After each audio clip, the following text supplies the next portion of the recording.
नमस्कार, आप देख रहे हैं स्वराज एक्सप्रेस और मैं हूं आपके साथ वर्षा। गुजरात में स्टैच्यू ऑफ लिबर्टी के बाद अब मध्य प्रदेश में स्टैच्यू ऑफ वननेस की स्थापना होने जा रही है।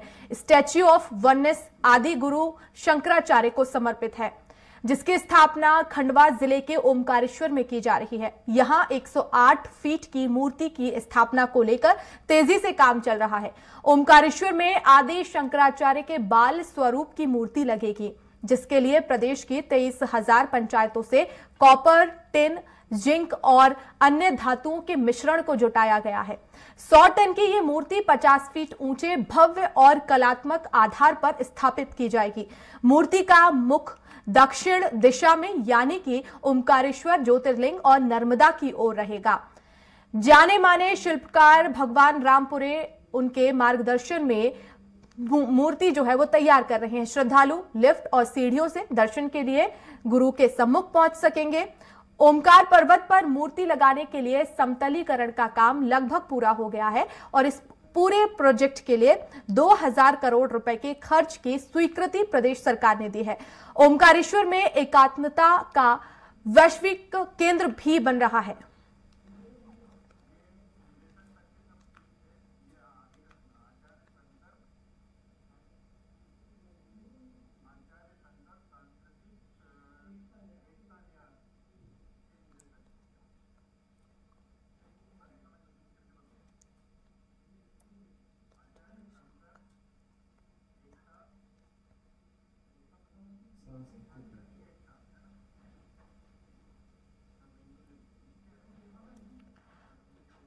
और इसी खबर पर हमारे साथ ज्यादा जानकारी के लिए जुड़ रहे हैं आचार्य शंकर सांस्कृतिक एकता न्यास से शैलेंद्र मिश्रा जी। बहुत स्वागत है शैलेंद्र मिश्रा जी आपका। स्टैच्यू ऑफ वननेस का जो है वो निर्माण हो रहा है, आदि शंकराचार्य की मूर्ति स्थापित हो रही है। सबसे पहले हम आपसे यही जानना चाहेंगे, ये प्रोजेक्ट क्या है, इसके बारे में विस्तार से बताएं। आपको जानकारी होगी कि माननीय मुख्यमंत्री जी के द्वारा वर्ष 2017 में नर्मदा सेवा यात्रा निकाली गई थी पूरे मध्य प्रदेश में नर्मदा के संरक्षण के लिए। उसी वक्त उस नर्मदा सेवा यात्रा के ओंकारेश्वर पड़ाव में 9 फरवरी 2017 को माननीय मुख्यमंत्री जी के द्वारा ओंकारेश्वर में ही ये घोषणा की गई थी हमारे देश के मनीषी जन, विद्वान, संत जन, सन्यासीगण सबके समक्ष कि ओंकारेश्वर में आचार्य शंकर की मल्टी मेटल की 108 फीट की प्रतिमा स्थापित की जाएगी। शंकर के जीवन दर्शन पर आधारित एक शंकर म्यूजियम का निर्माण किया जाएगा और वेदांत दर्शन के, अद्वैत वेदांत दर्शन के अध्ययन के लिए आचार्य शंकर अंतर्राष्ट्रीय अद्वैत वेदांत संस्थान की स्थापना की जाएगी। ये 3 कंपोनेंट थे जिनकी घोषणा सीएम साहब ने ओंकारेश्वर में की थी। उन्हीं कार्यों के क्रियान्वयन के लिए मध्य प्रदेश शासन संस्कृति विभाग के द्वारा वर्ष 2018 में आचार्य शंकर सांस्कृतिक एकता न्यास का गठन किया गया। इस एकता न्यास, सांस्कृतिक एकता न्यास का गठन का मुख्य उद्देश्य आचार्य शंकर के जीवन दर्शन और अद्वैत वेदांत दर्शन के लोकव्यापीकरण के लिए था या है। अब इस न्यास के द्वारा ओंकारेश्वर में ये तीनों कंपोनेंट जो हमारे हैं, आचार्य शंकर की प्रतिमा, शंकर संग्रहालय, जिसको हमने शंकर संग्रहालय का नाम है एक्चुअल अद्वैत लोक, जिसमें आचार्य शंकर के जीवन दर्शन को विभिन्न माध्यमों से प्रदर्शित किया जाएगा। जहाँ तक स्टैचू के निर्माण की बात है, हमारे देश की विख्यात कंपनी है L&T, उसको ये कार्य टेंडर के माध्यम से दिया गया है और L&T ने ओंकारेश्वर में आचार्य शंकर की प्रतिमा स्थापना का कार्य प्रारंभ कर दिया गया है।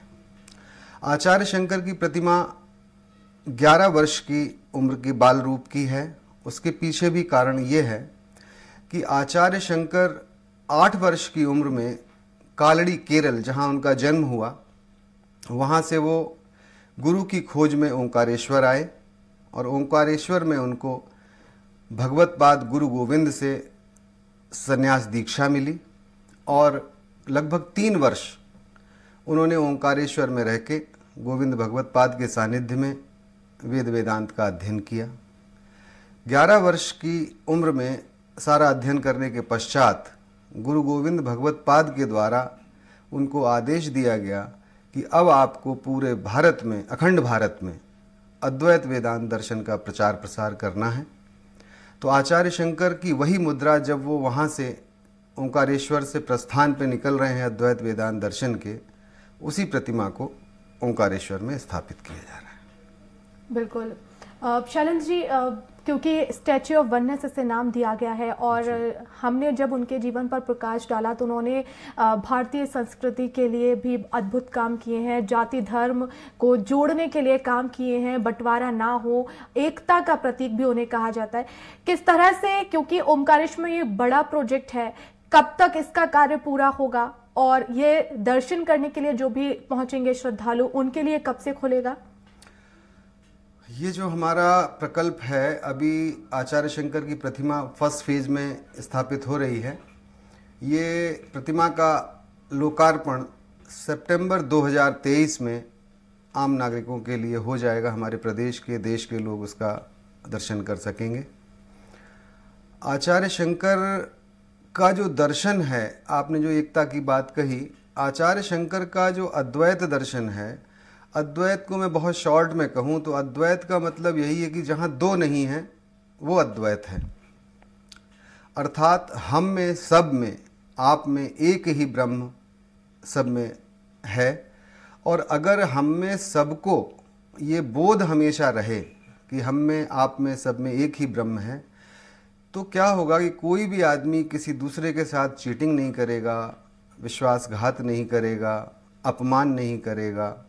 तो ये सारी चीज़ें जब नहीं करेगा तो एक श्रेष्ठ व्यक्ति का निर्माण होगा, और जब श्रेष्ठ व्यक्ति का निर्माण होगा तो अच्छा समाज बनेगा, समाज बनेगा तो हमारा एक देश श्रेष्ठ देश बनेगा। बिल्कुल। हमारे साथ संवाददाता ओंकारेश्वर से अशोक शर्मा भी जुड़ गए हैं, उनसे भी जानते हैं कि वहां पर निर्माण कार्य अभी कितना है, वर्तमान में क्या स्थिति है। अशोक, आदि शंकराचार्य जी की जो है वो प्रतिमा का वहां पर निर्माण चल रहा है, अभी कितना निर्माण हुआ है, वहां पर कितना और कार्य बाकी है? जी, मैं आपको बता दूं कि ओंकारेश्वर का एक मेन टापू है जो ओंकार पर्वत के नाम से जाना जाता है, और यहाँ पर आदि गुरु शंकराचार्य जी की मूर्ति की स्थापना के लिए कार्य प्रगति पर चल रहा है। अभी बेसमेंट तैयार हो गया है, अष्ट धातु से युक्त यहाँ पर मूर्ति का निर्माण किया जाएगा और उसके बाद में इसका लोकार्पण होगा और आम नागरिकों को, श्रद्धालुओं के लिए इसे खोला जाएगा। अशोक, मॉनिटरिंग किस तरह से की जा रही है, क्योंकि इसको बनाने का एक समय सीमा भी तय की गई है, तो किस तरह से जो है इस पूरे ही प्रतिमा का जो निर्माण हो रहा है, मॉनिटरिंग कौन कर रहा है? जी, सांस्कृतिक विभाग के एक प्रमुख सचिव, मुख्य सचिव है जो डॉक्टर शैलेंद्र मिश्रा जी है, वो यहाँ पर डेली मॉनिटरिंग कर रहे हैं और यहाँ पर एल&टी कंपनी इसका कार्य कर रही है, जिसके द्वारा लगातार दिन रात खुदाई की जा रही है और खुदाई करके और पहले बेसमेंट तैयार किया जाएगा और बेसमेंट के बाद में मूर्ति का निर्माण होगा।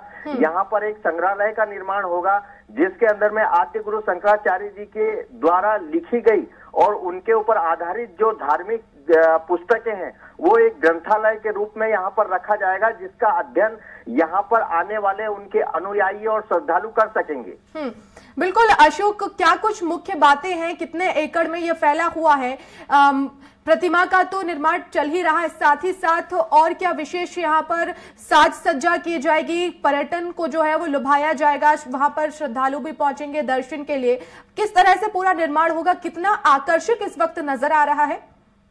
जी, मैं आपको बता दूं कि डॉक्टर शैलेंद्र मिश्रा जी जो है संस्कृति विभाग के, उनसे मेरी चर्चा, स्वयं की चर्चा हुई थी और उन्होंने ये कहा था कि सबसे पहले तो मूर्ति निर्माण का स्टेच्यू बनाया जाएगा और मूर्ति निर्माण का कार्य पूरा किया जाएगा। अशोक हमारे साथ जुड़े भी हुए हैं इस वक्त लाइव स्टूडियो में, वो भी मौजूद हैं। जी, यहाँ ओंकार पर्वत के ऊपर हरा भरा करने के लिए यहाँ पे हजारों की संख्या में वृक्ष लगाए जाएंगे, जो फलदार भी वृक्ष होंगे और छायादार भी वृक्ष होंगे, ऐसा इनका कहना है। और वर्षा ऋतु से इन्होंने कुछ पेड़ लगाने के कार्य भी शुरू कर दिए थे, जो जिनका रखरखाव भी संस्कृति विभाग के द्वारा किया जा रहा है। अब देखना यह होगा कि किस तरीके से संस्कृति विभाग इस धार्मिक स्थल की जो महत्वता है कि इसको ओंकार पर्वत के नाम से भी जाना जाता है। ये इस पर्वत की 7 किलोमीटर की जो परिक्रमा होती है, जिसको भी श्रद्धालु बड़े भक्ति भाव से करते हैं और ओंकारेश्वर के दर्शन करते हैं, और दर्शन करने के बाद में परिक्रमा की जाती है। यह भी एक महत्वपूर्ण विषय है कि यहाँ पर जो शंकराचार्य जी की मूर्ति का निर्माण किया जा रहा है, वहीं एक धार्मिक आस्था भी जुड़ी हुई है जो इस पर्वत की परिक्रमा की जाती है। तो परिक्रमा का मार्ग कितना सुलभ और कितना सुंदरता से निर्माण करेंगे, ये आगामी समय में देखने को मिलेगा। बिल्कुल, हम ये जान भी लेते हैं। शैलेंद्र मिश्रा जी हमारे साथ जुड़े हुए हैं। शैलेंद्र जी, किस तरह से सुगम होगा परिक्रमा भी करने, जिस तरह से हमारे संवाददाता जिक्र कर रहे हैं? परिक्रमा मार्ग में किसी भी प्रकार का कोई बदलाव नहीं किया जाएगा। परिक्रमा मार्ग जैसा है वैसा ही रहेगा। उसका जितना सौंदर्यीकरण किया जा सकता है वो हमारे द्वारा किया जाएगा। जहाँ तक दूसरे और 2 कंपोनेंट की बात है या वृक्षारोपण की बात है, तो बारिश में हमने करीबन 1400 वृक्ष अभी लगा दिए हैं वहाँ पे, और जो वृक्ष लगाए हैं उनकी हाइट 8 से 10 फीट है, ताकि वो पौधे खत्म ना हो, और उसका संरक्षण भी हम लोग कर रहे हैं। इसके अलावा हम लोगों ने 36 हेक्टेयर लैंड सिर्फ पौधारोपण के लिए ही ली है, और उसको हम जो हमारी हैदराबाद की एक हार्टफुलनेस संस्था है जो सिर्फ वृक्षारोपण का ही कार्य कर रही है पूरे देश में, उनके सहयोग से हम उस पर वृक्षारोपण करने जा रहे हैं। और उसका प्रोजेक्ट हमने अलग से अद्वैत वन के नाम से उसको रखा है, ताकि किसी प्रकार से पर्यावरण को कोई भी नुकसान उस मानधाता पर्वत पर नहीं होगा किसी भी प्रकार से। बिल्कुल। शैलेंद्र जी, स्थापना हो रही है और ऐसे में क्या कुछ विवाद भी इसको लेकर सामने आया है? नहीं, किसी प्रकार का कोई विवाद नहीं है। कुछ लोग ऐसे थे जिन्होंने शुरू में विरोध किया था इस बात का, लेकिन उनसे हमने एक ही बात कही कि जहां उनका सिर्फ एक ही बात का विरोध था, उनका कि वृक्ष ना काटे जाएं। तो हम लोगों ने बहुत मिनिमम वृक्ष, जितने काटे ही नहीं होंगे, मैं समझता हूँ मुश्किल से हमने जो पेड़ टोटल मानधाता पर्वत पे काटे होंगे, मैक्सिमम 200 पेड़ काटे होंगे, और उसके अगेंस्ट 1400 हम लगा चुके हैं, और 30,000 पौधे हमारा लगाने का और लक्ष्य है, जिसको हम शीघ्र ही प्रारंभ करेंगे। बिल्कुल, तो सराहनीय ये कदम है। 30,000 वृक्ष भी लगाए जाएंगे और विवाद की स्थिति भी नहीं है। शैलेंद्र जी, आपसे ये भी जानना चाहेंगे कि 23,000 पंचायतों से जो है वो धातु इकट्ठी की गई थी, अष्ट धातु से ये जो है प्रतिमा का निर्माण हो रहा है। इसमें इन सभी धातुओं का उपयोग किया गया है या कुछ अलग भी विशेष तौर पर इसमें उपयोग किया गया है? ये जो धातुएं हम लोगों ने संग्रहित की थी पूरे मध्य प्रदेश से, ये आचार्य शंकर के स्टैचू की जो हमारी धातुएं और हमने जो एडिशनल ली हैं, उन्हीं के साथ इनको मिला के मूर्ति बनाई जाएगी। तो सारी धातु जितनी भी एकत्रित हुई हैं सबका इसमें उपयोग होगा। इसके अलावा वहाँ 2 हमारी और मुख्य चीज़ें हैं।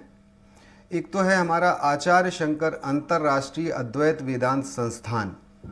ये एक इंटरनेशनल इंस्टीट्यूट होगा जिसमें अद्वैत वेदांत से संबंध में पूरे देश विदेश से सारे कोई भी स्कॉलर्स यहाँ पे अध्ययन अध्यापन के दोनों कार्य होंगे। इस इंस्टीट्यूट में कोई डिग्री या डिप्लोमा कोर्सेज नहीं होंगे। इसमें अद्वैत वेदांत पे सिर्फ शॉर्ट टर्म कोर्सेज, जैसे 15 दिन का कोर्स या 7 दिन का ट्रेनिंग प्रोग्राम्स जैसे होंगे। तो उसमें जो भी अद्वैत वेदांत में रुचि रखते हैं वो स्कॉलर्स, वो भी आके यहाँ अध्ययन कर पाएंगे, और जो अध्यापन करना चाहते हैं वो अध्यापन भी वहाँ पे करा सकेंगे। और इसके अलावा एक हम प्रोजेक्ट इंफॉर्मेशन सेंटर भी, जो ओंकारेश्वर शहर में जैसे ही एंटर होते हैं तो वहाँ पे प्रोजेक्ट इंफॉर्मेशन सेंटर भी बना रहे हैं, जिसमें जो भी श्रद्धालु ओंकारेश्वर आते हैं उनको हमारे इस प्रोजेक्ट के बारे में, जिसका नाम एकात्म धाम है, इस हमारे पूरे प्रोजेक्ट का नाम, इस एकात्म धाम के बारे में विस्तृत जानकारियाँ भी उनको वहाँ पे दी जाएंगी। प्लस शंकर संग्रहालय वगैरह में जो हमारे और माध्यम होंगे, जिसके माध्यम से हम जीवन दर्शन आचार्य शंकर का दिखाएंगे, जिसमें नौका विहार है, light water and sound show है, माया गैलरी है, इसकी जो भी हमारे कंपोनेंट्स हैं उनका टिकट सेंटर भी वहाँ पे होगा। और मानधाता पर्वत पर कोई भी प्रदूषण फैलाने वाले वाहनों को एंट्री नहीं दी जाएगी। मुख्य तौर से हम ये कह रहे हैं कि मानधाता पर्वत जितना सुंदर अभी है उससे कहीं और बेहतर और कहीं पौधों से आच्छादित वन के रूप में होगा, बहुत सुंदर होगा। पर्यावरण का विशेष ध्यान वहां पर रखा जाएगा। बिल्कुल। अशोक, आपके कुछ सवाल शैलेंद्र मिश्रा जी से? जी, मैं शैलेंद्र मिश्रा जी से एक सवाल यह करना चाहता हूं कि यहाँ पर एक विशाल ब्रिज का जो निर्माण किया जा रहा है, जिसके कुछ स्तंभ खड़ा करके और उसको अधूरा छोड़ दिया गया और उसके बाद में एक रफ्ते का निर्माण किया गया, जिससे यहाँ पर जो सामग्री और जो इनके वाहन है निर्माण, मूर्ति निर्माण के लिए जो आना जारी है, तो इसी को लेकर ये ब्रिज का निर्माण कब तक तैयार होगा, या ये ब्रिज इसी तरीके से केवल कुछ स्तंभों के ऊपर खड़ा रहेगा, जिसमें करोड़ों रुपए खर्च कर चुका है पीडब्ल्यूडी विभाग? जी जी, ये जो ब्रिज है इसको 31 मार्च 2024 तक पूर्ण कर लिया जाएगा। उसका राशि वगैरह जो कहना चाहिए कि पुनः उसका कुछ और राशि एडिशनल सैंक्शन होनी थी, वो सैंक्शन कर दी है विभाग ने अभी हाल ही में, और उसको 31 मार्च 24 तक कंप्लीट करने की टाइम लिमिट कॉन्ट्रैक्टर को दी गई। बिल्कुल। अशोक, और कोई सवाल? जी, दूसरा मैं ये भी जानना चाहता हूं कि जैसे ये ओमकार पर्वत के ऊपर कई गरीब आदिवासियों का निवास स्थान है और इस निवास स्थान के साथ में ये यहाँ पर अपनी रोजी रोटी चला रहे हैं, ये इन लोगों का कुछ व्यवस्थापन ये करेंगे या इनको यहाँ से हटाकर कहीं और भेजा जाएगा? जो आचार्य शंकर संग्रहालय और म्यूजियम हमारा जो स्टैचू है, उस कैंपस में जितने परिवार आए उनको हमने 2.5 लाख रुपए मुआवजा दिया, और उस कैंपस में 7 साधु संत भी जो कुटिया बनाकर रह रहे थे उनको भी 1-1 लाख रुपया हमने मुआवजा दिया है, और उन लोगों ने अपना दूसरे स्थान पर व्यवस्था अपनी की है। जी अशोक। जी बिल्कुल। सवाल है और आपके?